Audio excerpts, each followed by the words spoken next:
బయటపడే వాళ్ళకి దగ్గు జలుబుతో బాధపడుతున్నారా? అలా అయితే కోల్డ్ కాఫ్ కోసం ఒక మంచి రెమెడీ చెప్తాను.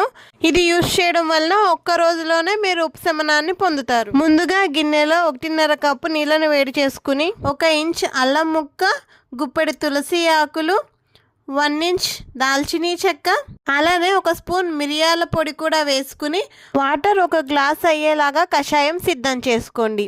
ఇలా సిద్ధం చేసుకున్న ఈ కషాయాన్ని రోజుకు 3 సార్లు తీసుకోవడం వల్ల ఒక్క రోజులో జలుబు దగ్గు నుంచి ఉపశమనం పొందుతారు. జలుబు తగ్గే వరకు రోజుకు 3 సార్లు తీసుకోండి.